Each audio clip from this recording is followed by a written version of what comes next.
My husband tried to break me by leaving me in the storm, but fate sent me an unlikely protector. Stick with me while I share my story, and if it touches you, don't forget to support our channel by hitting that subscribe button, dropping a like, and sharing it with the people you care about. My name is Rachel Carter. I'm 32 years old, and for a long time I thought I had the kind of life people envied. I worked as a nurse in a small Ohio town, and I was married to David Carter, a man everyone described as successful and charming. He owned a contracting business, drove a shiny truck, and could turn on a smile that made people think he was the perfect husband. For years, I believed it too.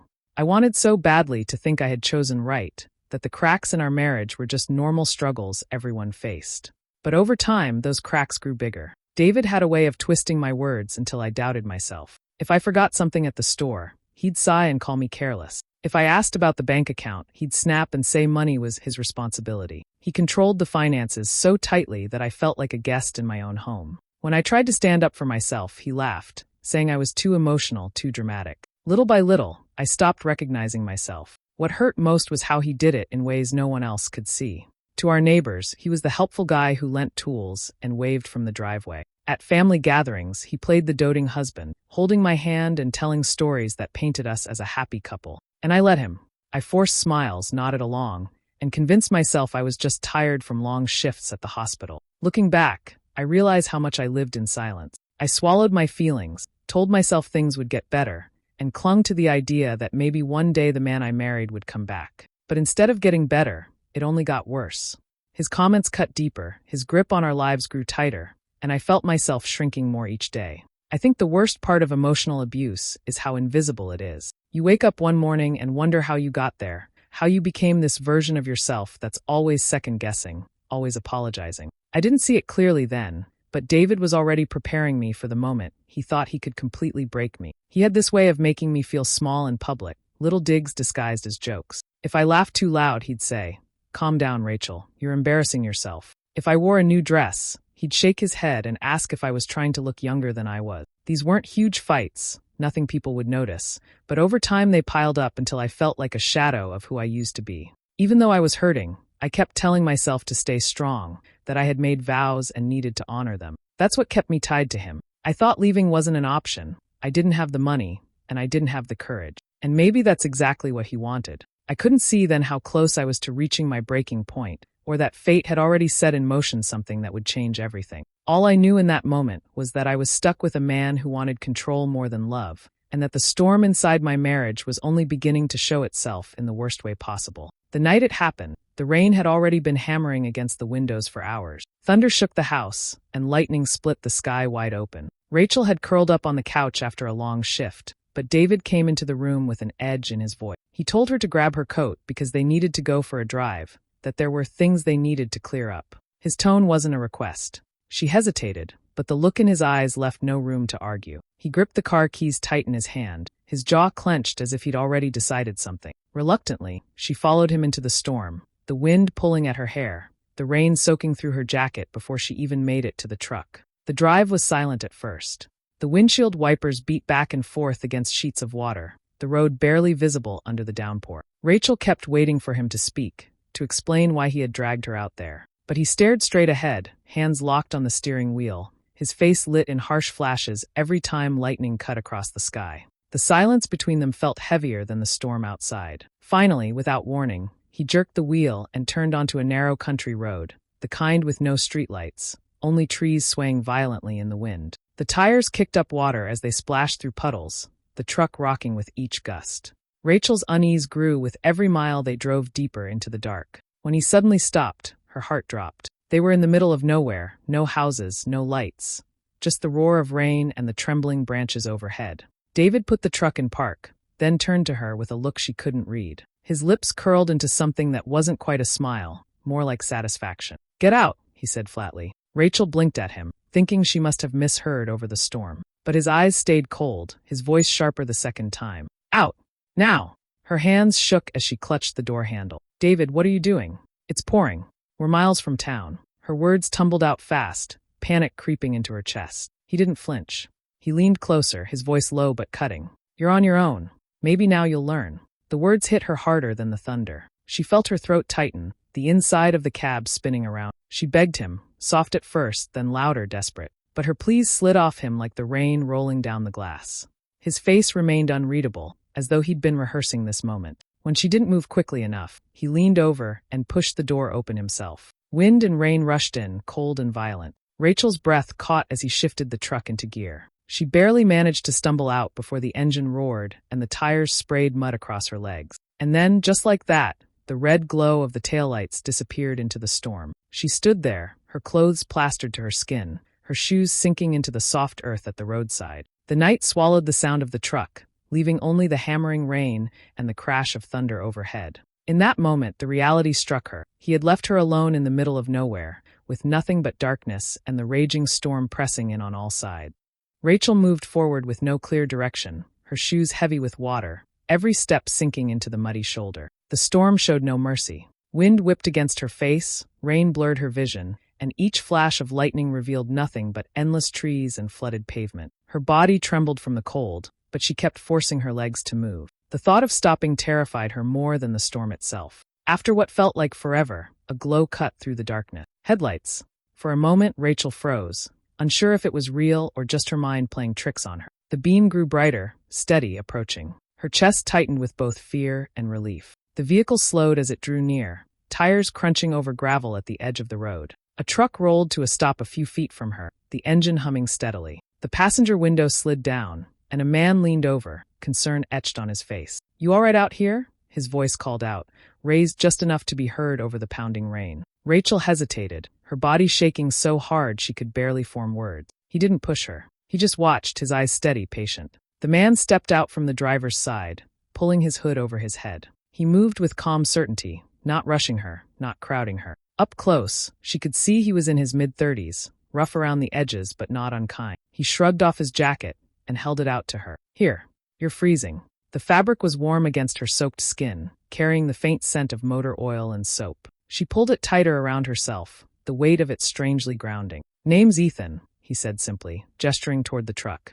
"Come on, let's get you out of this weather." Rachel climbed into the passenger seat, her hands still trembling. The cab smelled faintly of leather and pine air freshener. A child's car seat was tucked in the back, a small blanket folded neatly beside it. That single detail made her feel safer than anything else could have. Ethan shut the door and started driving slowly back toward town, the wipers fighting against the storm. He didn't ask her to explain right away. Instead, he turned up the heater, letting the warm air fill the space, and focused on the road. "You don't need to talk until you're ready," he said quietly, his tone free of judgment. Rachel stared at him, unable to hide the shock at his simple kindness. After what she had just endured, the contrast was almost unbearable. He didn't pry, didn't mock, didn't demand. He just drove, steady and calm, making sure she was safe. In that moment, sitting in the warmth of a stranger's truck, wrapped in a borrowed jacket, Rachel felt something she hadn't in a long time: relief. The morning after being left on that deserted road, Rachel walked into the house with her hair still damp and her body aching from exhaustion.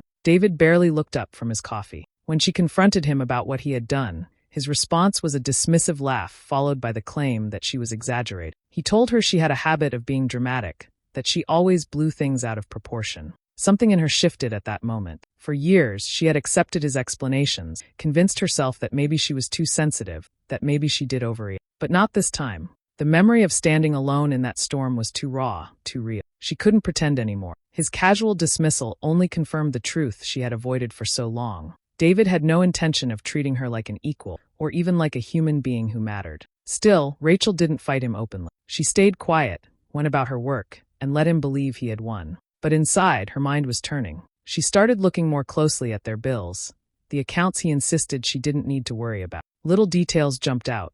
Missing amounts, unexplained charges, transfers that didn't make sense. It wasn't just control, it was manipulation, and it had been happening right under her nose. She kept careful notes, storing copies of anything she could find. It felt dangerous, but also necessary. Each document she saved was like a small piece of armor, protection she was building for herself in secret. Meanwhile, she found herself drawn back to the man who had stopped for her that night. Ethan didn't push, didn't pry into her marriage, but whenever they crossed paths, whether she dropped by his garage or he happened to see her on a break, he offered her simple, steady kindness. He asked how her day was and actually listened. He reminded her that she deserved more than constant belittling. At first, she struggled to believe it.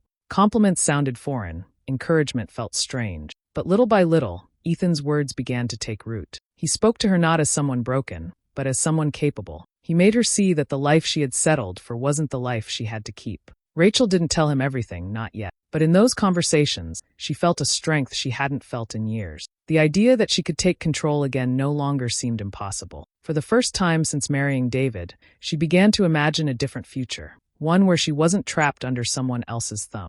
The discovery came in the most ordinary way. Rachel was sorting through a pile of mail when a credit card statement caught her attention. She had been keeping her quiet record of things, but this time she saw charges that couldn't be explained away. Hotel stays, expensive dinners, jewelry purchases. None of them involved her. The dates lined up with evenings David had claimed to be working late. Her stomach twisted as she read through each line. The picture formed slowly but unmistakably. He was spending their money on someone else. She didn't have to guess for long who it was. She had noticed Madison Blake before, the younger woman who worked at his office. Rachel had seen the way Madison lingered a little too close to him at company gathering, her laughter spilling out whenever David spoke. She had brushed it off then, but now it was clear. The trips, the gifts, every detail pointed directly to Madison. Rachel's hands shook as she placed the papers back in the envelope. She waited for him that evening, the storm inside her chest stronger than any weather outside. When David finally walked through the door, she didn't play along, didn't pretend. She laid the evidence in front of him and demanded an explanation. Instead of guilt or apology, he smirked. He didn't even bother denying it. He leaned back, folded his arms, and said it wasn't her business how he chose to spend the money. When she pushed harder, his expression hardened into something even crueler. "You'll never make it without me," he said, his voice cutting steady. "You'd be nothing on your own." The words hit her like a physical blow. For a moment she couldn't breathe, not from shock but from the realization that he actually believed it. He had stripped away any mask, leaving only the raw contempt he held for her. That night, after he fell asleep, Rachel sat alone at the kitchen table with her notes spread out before. Every receipt, every copied document, every detail of his betrayal stared back at her. The fear that had once kept her frozen no longer held power. His laughter, his arrogance, his dismissal, it all hardened into resolve. She decided she would no longer be his victim. She would not collapse under his cruelty. Instead, she would gather everything she needed, piece by piece, until the day came when he would no longer have control over her. The breaking point had arrived, and Rachel knew she would fight back with every ounce of strength she had left. Rachel's first step was finding someone who could guide her without tipping David off. She scheduled a quiet meeting with an attorney in a neighboring town, choosing a weekday afternoon when she knew David would be tied up with work. Sitting across from the lawyer, she unfolded the folders she had been compiling in secret. Line by line, she explained the transactions, the discrepancies, and the patterns she had noticed. The attorney listened carefully, then leaned forward with a look that confirmed her suspicions. Not only had David been misusing their shared resources, but he had also taken out accounts under her name. Debts she never agreed to were legally tied to her, meaning he had been setting her up to shoulder financial ruin if she ever walked away. The revelation burned in her chest, but it also sharpened her determination. Leaving the office, she didn't feel broken, she felt focused. There was still so much work to do, but now she knew the fight wasn't just about betrayal. It was about survival. Ethan became her quiet ally. He never pressed for details, but when she confided in him, he offered steady support. On weekends, she would stop by his garage under the pretense of a quick check on her car, slipping him envelopes of paperwork she needed copied or organized. He never asked why, just handed them back with everything neatly arranged. His encouragement wasn't loud or dramatic, but it was constant, a reminder that she wasn't facing the battle alone. At home, Rachel perfected the art of disguise. She greeted David with practiced smiles, listened to his boasts, and nodded at his casual remarks about money. She let him believe she was still under his thumb. All the while, she tucked away every document, every piece of correspondence, every shred of proof. The act took a toll, pretending to be compliant while carrying such heavy secrets.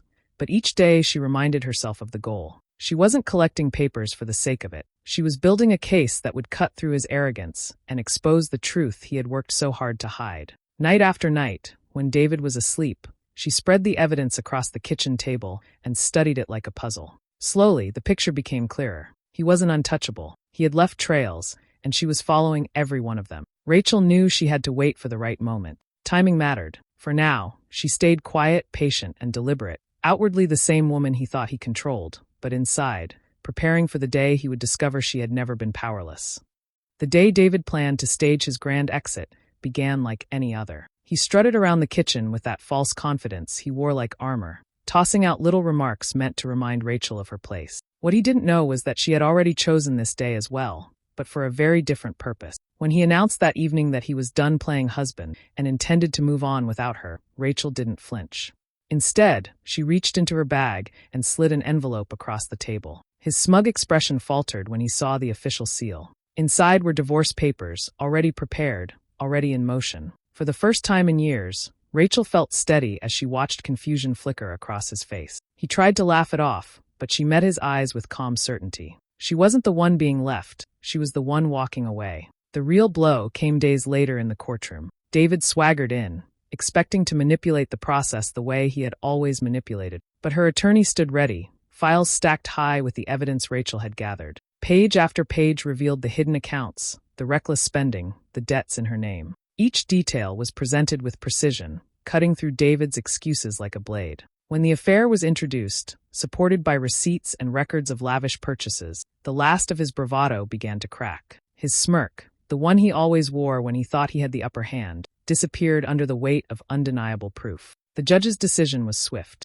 David's accounts were frozen pending further review, his access to certain assets restricted. To his shock, the home he once lorded over Rachel was awarded to her. She didn't cheer, didn't gloat. She simply stood tall, the victory clear in the silence that followed. And then there was Madison. She had entered the picture wrapped in charm and promises, basking in the glow of David's spending. But when word spread that his finances were locked down and his reputation tarnished, her loyalty vanished. Within weeks, she distanced herself, leaving him without the woman he had risked everything to pursue. For Rachel, the courtroom wasn't just about legal papers or property. It was the moment the balance shifted. The man who had spent years convincing her she was powerless now stood exposed, stripped of control, watching everything slip through his fingers. And she, the woman he thought too weak to fight, had walked away stronger than ever. Once the judgment was handed down, David's carefully polished image began to crumble. At first, he tried to carry on as though nothing had changed, boasting to anyone who would listen that he had everything under control. But clients who once lined up for his services started hearing whispers about his behavior, and contracts he relied on were suddenly pulled. Jobs that should have kept his business afloat dried up one after another, leaving his crew restless and bills unpaid. The man who had built his reputation on being dependable found himself answering uncomfortable questions he couldn't dodge. Rumors of fraud and dishonesty traveled quickly through town, and people who once praised him kept their distance. Invitations stopped coming. Men who used to sit at his table, laughing at his stories, now crossed the street to avoid him. The louder he bragged, the emptier it sounded. While his world unraveled, Rachel focused on building something entirely different. She poured herself into her shifts at the hospital, taking pride in the stability of her own work. Patients and co-workers respected her dedication, and she began to feel a sense of independence she hadn't known in years. Each paycheck she earned under her own name, each decision she made without seeking permission, reminded her that she was capable of steering her life. Ethan was never far from the picture. He didn't rush her or push her toward anything she wasn't ready for, but his steady presence anchored her in moments when the past threatened to creep back in. He encouraged her small victory, the way she took charge of her finances, the evenings she allowed herself to relax without fear, the confidence that slowly returned to her. His daughter, Lily, brought light into her days as well, her innocent laughter softening the edges of Rachel's long-buried pain. For the first time in as long as she could remember, Rachel no longer felt like she was being watched, judged, or controlled. The silence in her own home was no longer threatening, it was peaceful. She didn't have to second-guess what she wore, how she spoke, or where she spent her time. David's downfall was loud, public, and humiliating, but Rachel didn't need to see every detail of it to feel satisfied. Her triumph wasn't in his misery, it was in the quiet freedom she reclaimed, in the life she was carefully, patiently rebuilding with her own hand. The months that followed brought Rachel a kind of calm she hadn't believed was possible. Life moved at a gentler pace now. She spent long hours at the hospital, but instead of coming home to tension and criticism, her evenings were filled with something new, connection. Ethan often stopped by with Lily, who carried an energy that brightened even Rachel's most tiring days. The little girl would chatter about school projects or beg Rachel to help her bake cookies, filling the house with laughter that had been absent for years. Rachel found herself relaxing in ways she hadn't before. She let herself laugh freely, without glancing over her shoulder to see if someone would roll their eyes. She learned to sit in silence without feeling anxious. The more time she spent with Ethan and Lily, the more she realized she wasn't just surviving anymore, she was living. She didn't push herself into romance. Ethan never pressured her either. Their bond grew slowly, grounded in mutual respect and understanding. They shared dinners, repaired small things around her house, and sometimes just sat on the porch talking about nothing in particular. Each moment was ordinary, yet each moment reminded Rachel of what life could be when it wasn't ruled by fear. But not everything was simple. One evening, David appeared at her door. His eyes carried a desperation she had never seen before, his once proud posture slumped. He tried to speak with the same charm that used to draw people in, promising that things could be different, that they could start fresh. For a split second, old habits tugged at her heart, the instinct to listen, to smooth things over. Then she remembered the rain, the empty road, the cold words he had thrown at her. She felt the weight of every document she had gathered, every night she had doubted herself because of him. With steady hands, she closed the door before he could finish. His voice called after her, muffled through the wood, but she didn't open it again. That single act of shutting him out was more powerful than any argument could have been. In that quiet, standing alone in her own home, Rachel realized revenge wasn't about watching him fall apart. The true victory was in reclaiming herself, in choosing peace over chaos, strength over submission. She had taken back her voice, her independence, her dignity. And as she looked toward the future, Rachel felt something unfamiliar yet welcome. Hope, not fragile, not forced, but steady and real. When Rachel thought back to the night of the storm, she no longer shivered at the memory of being left on that deserted stretch of road. What once felt like the darkest moment of her life now marked the beginning of something entirely different. That night had forced her to see the truth she had been avoiding, to recognize the cruelty for what it was. The man who should have stood beside her had abandoned her without a second thought. Yet, in the same breath that David turned his back, another door quietly opened. Ethan had come into her life not with grand gestures, but with steady kindness at the exact moment she needed it most. His presence had reminded her that care didn't have to be conditional, that respect didn't have to be earned through silence or obedience. He showed her, simply by being himself, that she deserved more than endurance. Now, months later, Rachel walked through her days with a strength she hadn't carried before. She found joy in simple routines, sharing a meal with friends, helping Lily with schoolwork, driving home from a shift with music playing, and no dread waiting at the door. Her life wasn't perfect, but it was hers. And that truth was worth more than anything she had lost.